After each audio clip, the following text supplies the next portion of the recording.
Communist యోధుడు సీతారాం యేచూరి కన్నుమూశారు. అంటే కొంతకాలంగా ఆయన ఢిల్లీ ఎయిమ్స్ హాస్పిటల్లో చికిత్స పొందుతూ ఉన్నాడు. శ్వాసకోశ వ్యాధితో బాధపడుతున్నటువంటి ఆయన, ఊపిరితిత్తుల వ్యాధితో బాధపడుతున్నటువంటి ఆయన అంటే కొద్దిసేపటి క్రితం కన్నుమూసినట్టుగా తెలుస్తూ ఉంది. అయితే అక్కడ సిపిఎం పార్టీలో జాతీయ ప్రధాన కార్యదర్శిగా ఆయన కొనసాగుతూ ఉన్నారు. అంతకుముందు అంటే రాజ్యసభ సభ్యుడిగా కూడా 2005 నుంచి 2017 వరకు రాజ్యసభ సభ్యుడిగా ఉన్నారు. ఆయన నిజంగా తెలుగువారు అయితే మద్రాసులో జన్మించారు. మద్రాసులో జన్మించినప్పటికీ ఆయన తెలుగువారు. తర్వాత ఇంకొకటి ఏంటంటే అక్కడ మాజీ సిఎస్గా పనిచేసిన ఆంధ్రప్రదేశ్ మాజీ సిఎస్గా పనిచేసినటువంటి మోహన్ కందాకు మేనల్లుడు అవుతాడు సీతారాం యేచూరి. అయితే ఆయన వామపక్ష ఉద్యమాల్లో అంటే చిన్నతనం నుంచి విద్యార్థి దశ నుంచే ఎస్ఎఫ్ఐలో కీలకంగా ఒక విద్యార్థి నేతగా ఎదిగి ఆ తర్వాత జేఎన్యూలో జవహర్లాల్ నెహ్రూ యూనివర్సిటీ ఢిల్లీలో ఆయన ప్రధానంగా సిపిఎం పార్టీని తర్వాత ఇక్కడ కమ్యూనిస్టు భావజాలాన్ని వ్యాప్తి చేయడంలో ఆయన ప్రధాన భూమిక పోషించిండు. తర్వాత విద్యార్థి రాజకీయాల్లో అంటే మొదలైనటువంటి ఆయన ప్రస్థానం దేశ రాజకీయాల వరకు వెళ్ళింది.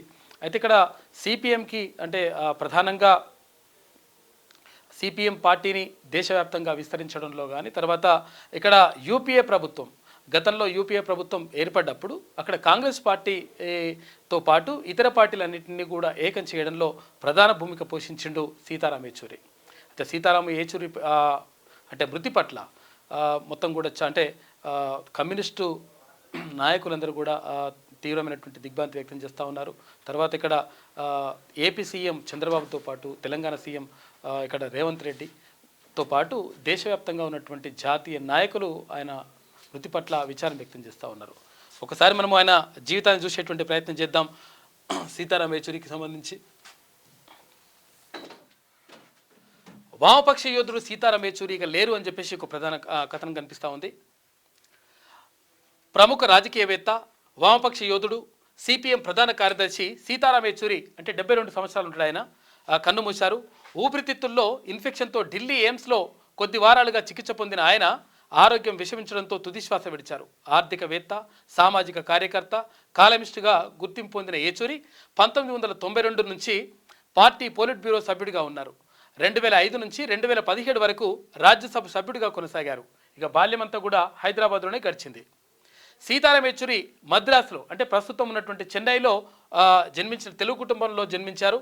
1952 ఆగస్టు 12న ఆయన జననం సంభవించింది. ఆయన తండ్రి సర్వేశ్వర సోమయాజులు యేచూరి ఆంధ్రప్రదేశ్ స్టేట్ రోడ్ కార్పొరేషన్లో ఇంజనీరింగ్గా పనిచేసిండు.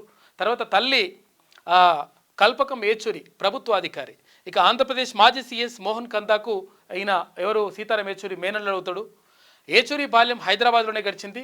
ఇక్కడి ఆల్ సెయింట్ హై స్కూల్లో మెట్రికులేషన్ పూర్తి చేశారు. అనంతరం ఢిల్లీకి వెళ్ళి ఇక ప్రెసిడెంట్ ఎస్టేట్ స్కూల్స్లో 1970లో సిబిఎస్ఈ హయ్యర్ సెకండరీ పరీక్షలో ఆల్ ఇండియా ర్యాంకర్గా నిలిచారు. ప్రఖ్యాత సెయింట్ స్టీఫెన్ కాలేజీలో ఆర్థిక శాస్త్రంలో BA పూర్తి చేసిండు. ఇక జేఎన్యూ నుంచి MA పట్టా పొందారు. అక్కడే PhDలో చేరిన ఎమర్జెన్సీ సమయంలో అరెస్ట్ కావడంతో దాన్ని కొనసాగించలేకపోయారు. సీతారాం మొదటి భార్య ఇంద్రాణి మజుందార్ ఇక జర్నలిస్ట్ సీమా చిస్తీని రెండవ వివాహం చేసుకుంటూ సీతారాం యేచూరి. ఆయనకు 3 సంతానం కూడా ఉన్నారు, 2 భార్యలు. ఇక విద్యార్థి నేతగా రాజకీయాల్లోకి ఎస్ఎఫ్ఐ విద్యార్థి నేతగా 1974లో సీతారాం యేచూరి రాజకీయ ప్రస్థానం మొదలైంది.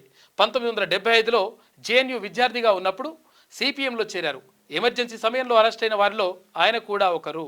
ఇక జేఎన్యూ స్టూడెంట్ యూనియన్కు 3 సార్లు అధ్యక్షుడిగా ఎన్నికయ్యారు. సిపిఎం మాజీ ప్రధాన కార్యదర్శి ప్రకాష్ కారత్తో కలిసి జేఎన్యూను వామపక్ష కోటగా మార్చారు. ఇక ఎస్ఎఫ్ఐ ప్రధాన కార్యదర్శిగా అధ్యక్షుడిగా పనిచేసిండు.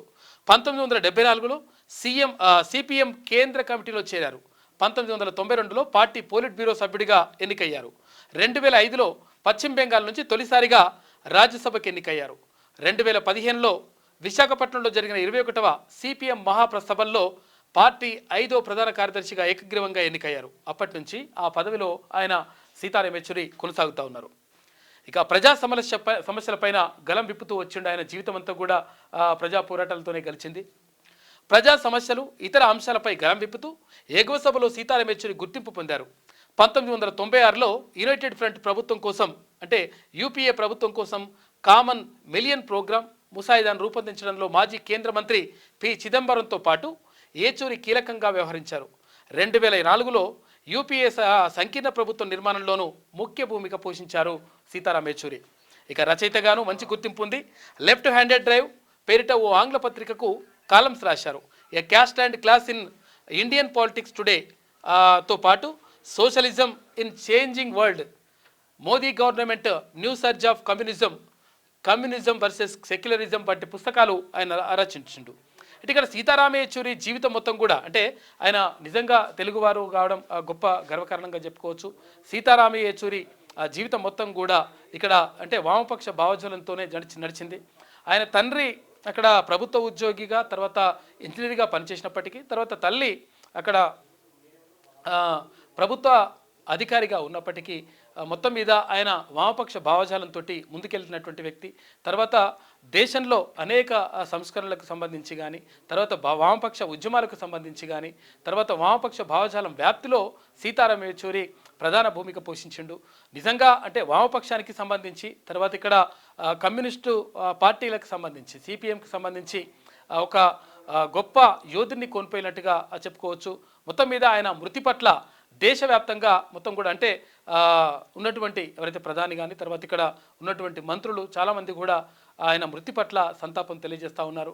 ఎందుకంటే అసలు యాక్చువల్గా అంటే ఎటువంటి ఎక్కువ వివాదాలకు వెళ్ళినటువంటి వ్యక్తి, వివాదాలకు తావు లేకుండా తర్వాత తన జీవితాన్ని కొనసాగిస్తూ మొత్తం కూడా ప్రజల కోసమే పనిచేసినటువంటి వ్యక్తి.